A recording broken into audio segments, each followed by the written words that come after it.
the they that are looking at you and thinking, well, we can certainly use someone with an image like hers for us. And that's not all cynical, by the way. Who are the people who are making those decisions as far as you're concerned?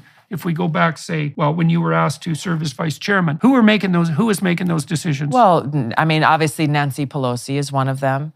Debbie Wasserman Schultz was the head of the DNC at the time. There were people in the Obama administration. There are people who were not elected officials, and within the DNC, I'm sure there were probably political donors as well who had a part of that. But we'll start with Nancy Pelosi. I had won my primary election here in Hawaii in August of 2012. And that in Hawaii is a very strong Democratic state. That was essentially the election. I did have a Republican opponent and still had to go and win the general election, but it was a safe assumption that I was going to, I had de facto already won the election. And within a few weeks of winning that election, I had gotten a call from Nancy Pelosi saying, would you like to come and speak during prime time at the Democratic National Convention that was going to happen shortly after that? This was in Charlotte, North Carolina in 2012.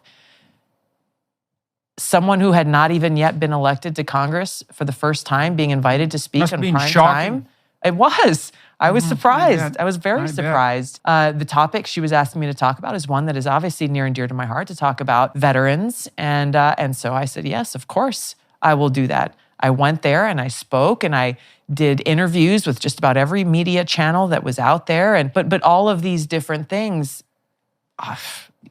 there were not opportunities that were given to the vast majority of people. I guess I'll put it that way. But my decision to leave as vice chair of the DNC was one of those pivotal moments where, in the lead up to making that decision, it was driven by a couple of things. One was the recognition of the rules of the DNC is that you're as an officer of the DNC, you are not involved in tilting the scales or getting involved in Democratic primaries, especially Democratic presidential primaries, that you have different candidates, they go out, they make their case, and then the party coalesces around whoever the winner of that primary is. Well, in the lead up to that 2016 primary election, I started to see very quickly that the decisions that were being made, not in consultation with us as vice chairs of the DNC, but unilaterally by Debbie Wasserman Schultz, who was the chair, who was very close with Hillary Clinton, were made to give an advantage to Hillary Clinton. For example, limiting the number of debates where she would have to face Bernie Sanders, putting them at times where, I think there was one that was scheduled during like the Super Bowl or something like that, when nobody was going to be watching or paying attention to a presidential debate. There were newly implemented rules that said any Democratic presidential candidate that participates in a debate that is not sanctioned by the DNC will be banned from participating in any future DNC debate. And for me, I'm just thinking, like, if our purpose and our cause is to increase involvement and engagement in our democracy, to get more people to pay attention, to learn more about these different candidates, to actually have a real dialogue about these important issues, why would you be punishing someone for going out and trying to engage in doing exactly that? Why would you be trying to limit the debate that the American people can be exposed to and involved with?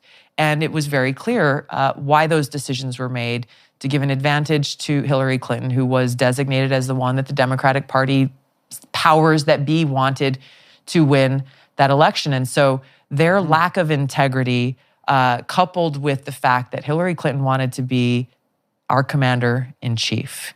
I still serve in the Army Reserves now for almost 20 years. So for me, as someone serving in the reserves at the time, as well as a member of Congress, as well as an American, to have her in a position where both Democrats and the mainstream media refused to challenge her on her record, both as a senator and in every position she had held, previous Secretary of State and so forth previously, on her, she is the queen of war hawks. She is the queen of warmongers. No one challenged her. They just said, well, she's got all these positions. She's the most qualified. I and so many of my brothers and sisters in uniform were like, hold on a second.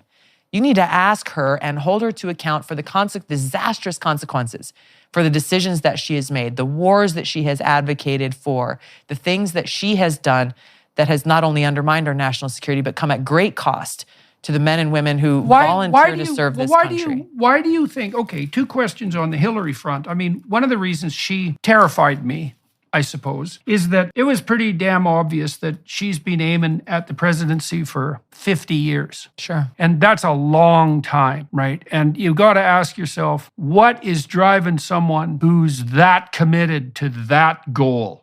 And the goal is clearly the presidency. It's not what could be done with the presidency. And it's not like she was dragged in kicking and screaming by people who were overwhelmingly impressed by her prowess and who, enjoined upon her for moral reasons to consider a career in government. It's like, no. She's been laser focused on being the first female president of the United States for God only knows how long. And so that's concerning to me. But then that doesn't answer the next or address the next mystery, which is, well, given that she's a Democrat and given that the Democrats should in principle be somewhat skeptical, let's say, of fascist collusion between corporation and government and a little bit skeptical on the military industrial side, why do you think that her record indicates that she's such a hawk on the military front? Is that a compensation? Is she attempting this is a cheap, psychological interpretation. It could easily be wrong. Is she trying to look tough on the foreign policy front to mitigate against any criticism of the fact that she might not be capable of that? Or what's going on? Why is she doing that?